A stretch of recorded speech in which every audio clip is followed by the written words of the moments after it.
Lost City of Angoro just dropped. I am going to open 200 packs. Let's take a look at my card evaluations as I go. All right, chat. It is only a few hours before the expansion drops. It's time to open some packs and rate some cards. 10 of these.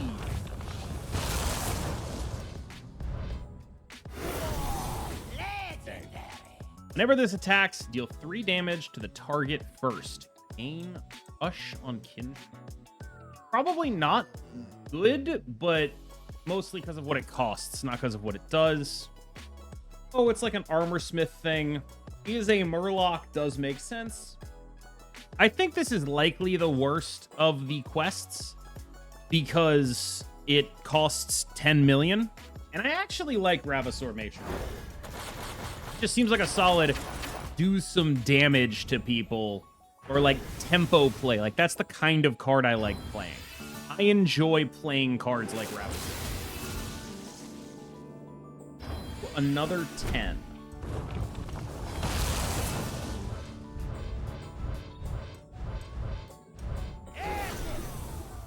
Another Stone Carver. Cloud Serpent.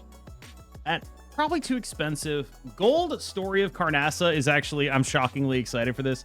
I'm coping Carnassa for sure. Like, I realize that it might be a dumb thing to cope. I'm coping Carnassa, Story of Carnassa at least, for sure. I will be doing this. It will be happening.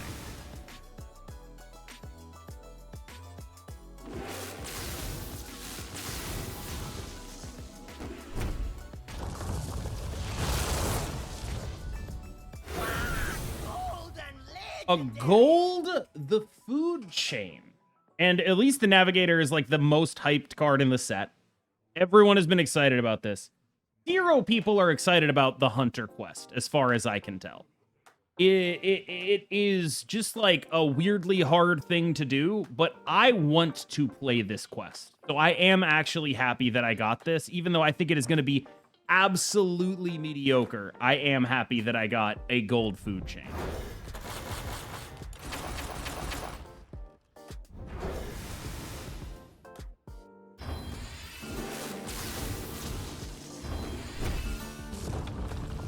We are now looking at...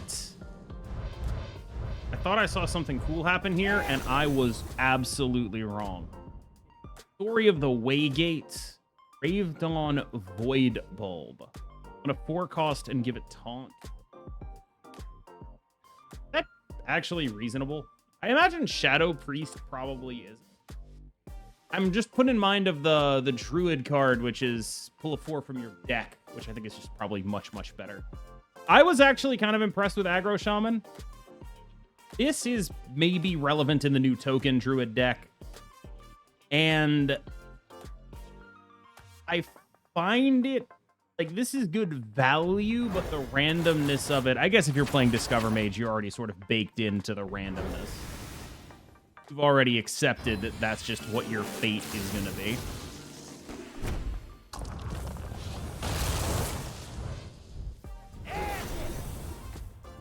Aid Song Siren. This... Anything that says costs 1 and has a big body is like, you could probably do something stupid with it, but I don't know if the requirement is... The requirement does seem quite onerous. The requirement does seem quite onerous. I don't hate the existence of this, just because there are some Druid decks that are gonna, like, ramp ahead of you, and it's nice that there is... does, but I doubt that it's particularly relevant, so I like that it's also tradable. Thing is, like, what decks are going to want to gain those crystals? They're probably going to be decks that go to late game anyway, because those are the decks that are going to use those crystals well. So if you're going to late game anyway, then running that card, like, maybe you end up getting fatigued or something, and so it starts being not an amazing thing to do. I want this card to be good. I don't really expect it to be good. Recasting random holy spells is cool at 4 mana. It's probably not that cool.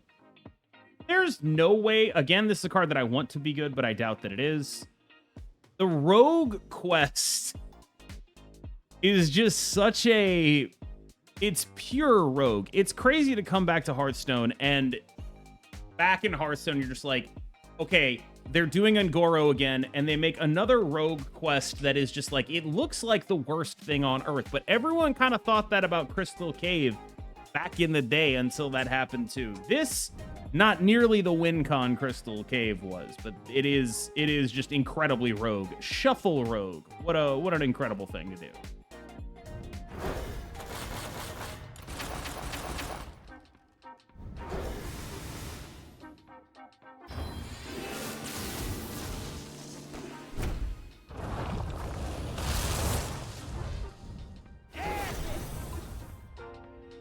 I appreciate that there's like a temporary theme, because that's the kind of deck I want to play, where you're just like overloading, just like bang, bang, bang, bang, bang, vomit entire hand onto the board.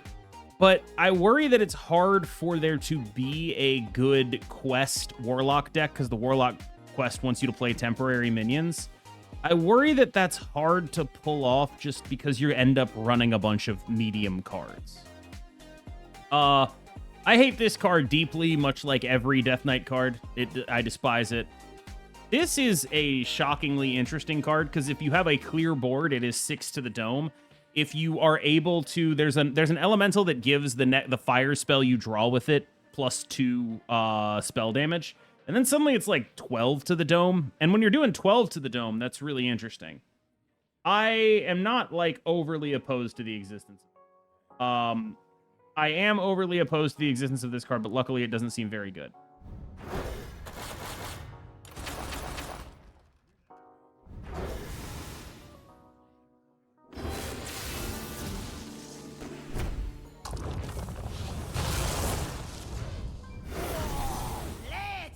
And here we have the Warlock Quest, which I worry, I guess I should say, that this part of it is a little too hard. 6 temporary cards while still maintaining a coherent game plan is hard to do. And I also feel like if you're playing a bunch of temporary cards, you want to be playing a bunch of cheap stuff. You want to be a pretty aggressive deck, which means you don't want to be playing the quest on turn 1, which is... This is just a time-honored type of card to exist at this point. Just like a rush guy that like keys off whatever the mechanic of your deck is and has a reasonable body. There's the Paladin one with Gigantify. There's the Warlock one with the 8/8 rush to the Giant. This is just, they've made a bunch of these. There's another one that's like this, but it's for Death Knight. It's like a 4/3. It's in this set as well. This is just a type of card where it's like it costs like 5 to 7 and like something discounts it and it affects the board meaningfully.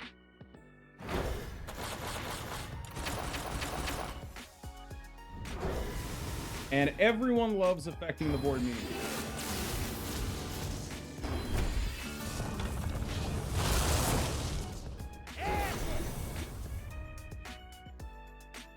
That's attack +1/+2 and taunt. I actually wonder if this is good. Like, that's quite a buff to your board. Maybe we're just like way past that ever being a relevant thing. But if you just like, you play the spell that gives you 3/2/1s and then you curve that into this, you have just like 12 power of dudes. It's not, or 14 power of dudes, and that's like turn. It's probably getting like board wiped or whatever, but it is like a pretty meaningful board. This is just a funny card to exist. Battle Cry, hit whatever tribal or typal thing that they're trying to do. I strongly doubt this is ever going to be good. Also hysterical card, though.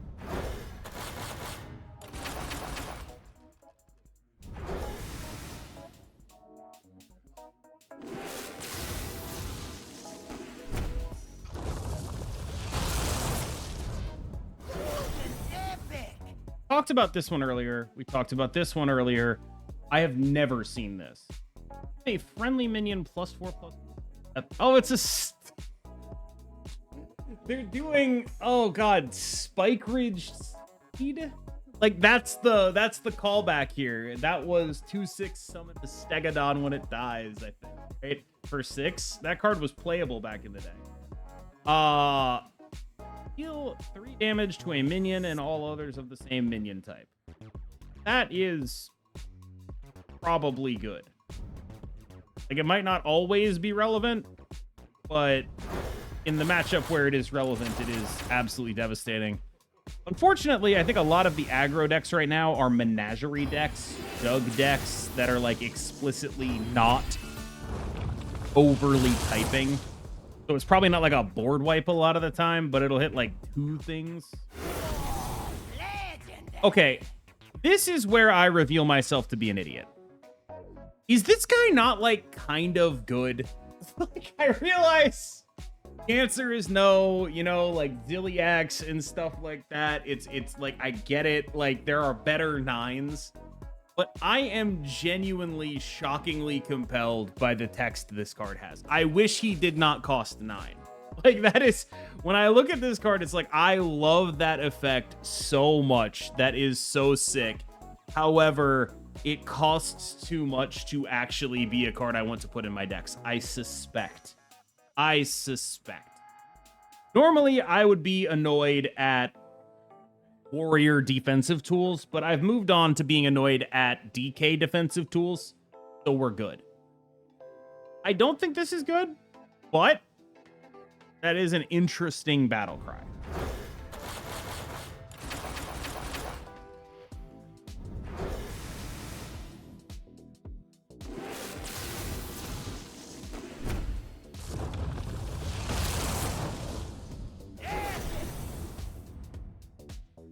I love a gold Tyranno Gill. I will be playing Murlocs. I will want it golden. I love it absolutely. Thank you very much. Thank you very much. This is, like, entirely dependent on if Shuffle Rogue is a thing. When I played it in the Theory Crafting stream, it was my worst deck by a lot. But that could just be me. I still like this card. I still am a fan of the Matriarch. We love a mommy in this chat. We love a mommy.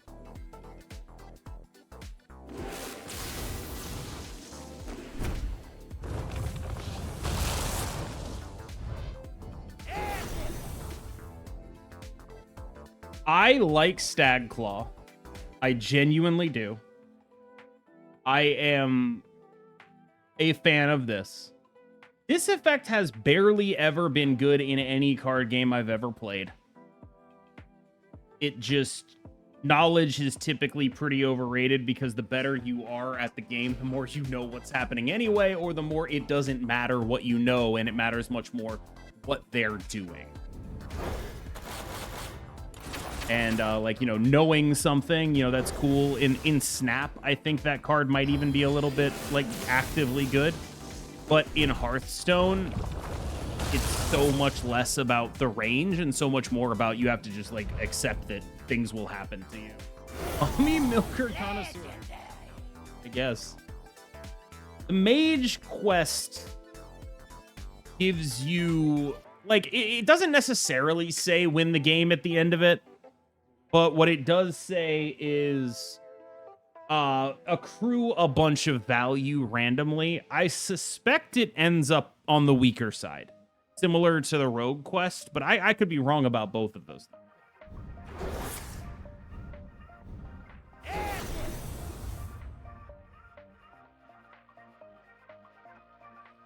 Like, this stuff, the support stuff, I guess I think the viability of both of the Rogue Quest and the Mage Quest, which are very similar, just like do something weird, and then here are some synergy pieces for doing something weird. You have Discover Mage, you have Shuffle Rogue, and it just depends on like how good these synergy pieces are at keeping the deck alive while it's doing the weird thing that it's trying to do.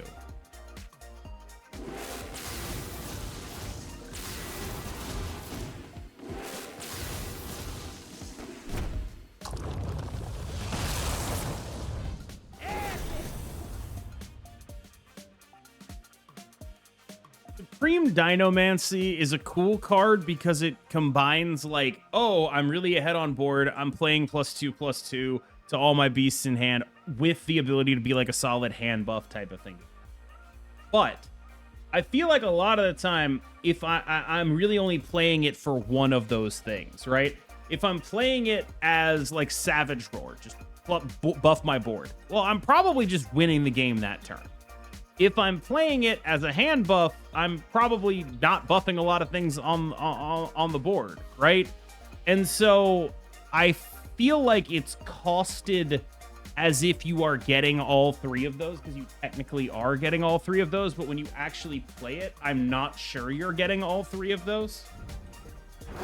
Best way to explain how I feel about it.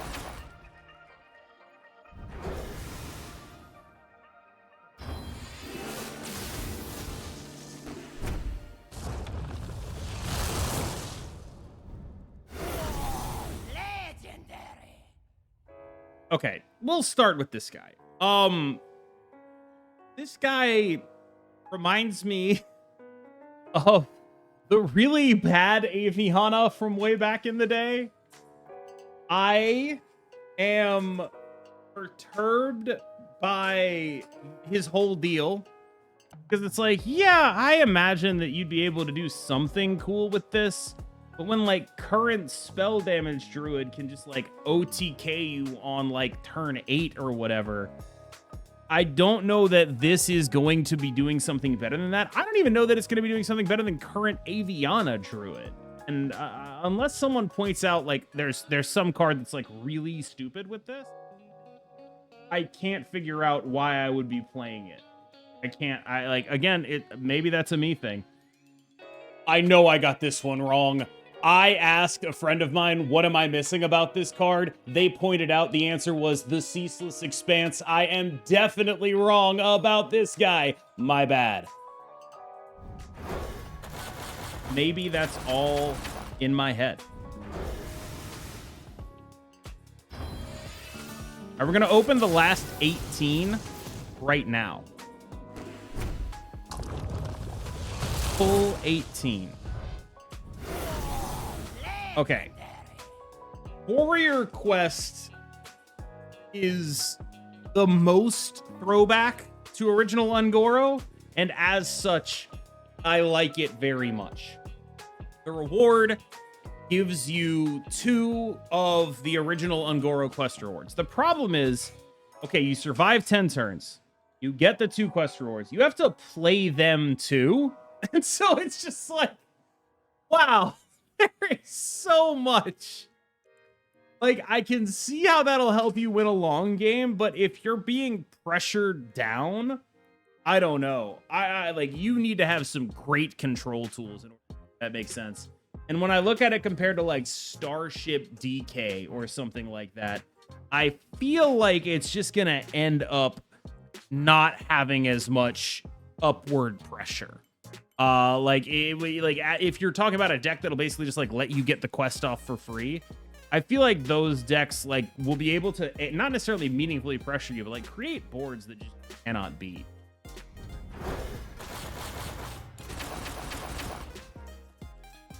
We're on to the high leverage packs, the gold packs. There are 5 at a time because every one of these matters so much. Ooh, okay. So, another Warlock temp card thing, which probably doesn't make a ton of sense outside. But High Cultist Heron, I played with an Eliza package and Revival package to basically like instantly kill off Eliza as the only Death Rattle minion in the deck other than the card that revives Eliza with its Death Rattle, and then just sort of loop Elizas forever. I thought that was a very fun little thing to do. This felt like by far, if you are going to be playing Demon Hunter Quest, this was the best support for it. Not even close. The absolute best support for it. Not even close.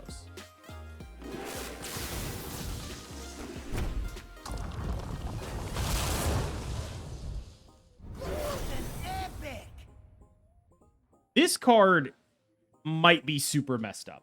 Because if I'm not mistaken, there is a nature spell that gives you 2 energy mana the next turn. So you just play that on turn 2 and then this on turn 3. And then you have drawn 4 cards and discounted them by 1. And that just seems really messed up. Whatever it is you're doing, I feel like it's hard for that not to be messed up. But maybe I don't know what I'm talking about. Maybe drawing 4 cards and discounting them 1 isn't good enough because they're like small minions. But it does strike me as like a, wow, that is quite something. I enjoyed this guy a lot. Just a straight up 4/7/5. 4 mana, 7/5 rush. Good card. I enjoyed him. I plan to play him. He has 7, and that matters for the quest. That's a good golden hit for me. Anything in Murlocs or Hunter, I suspect will be the thing that I am in.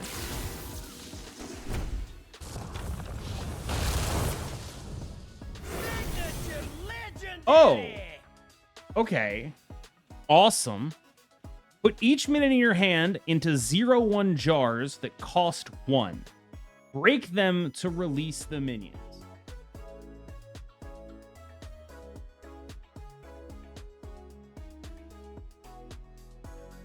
Well, you could probably combo off with that. I don't know what you do with it specifically. I can't figure out the exact things you need to have in your hand, like guarantee that, but there's probably something that like maybe OTKs people. Like I don't know what it is precisely. But there's probably something immensely stupid to do with this card. Downside, it's in Demon Hunter and it costs 9. I'm sure there's something stupid to do with it. Is it stupider than the current Starship stuff in DK? I don't know.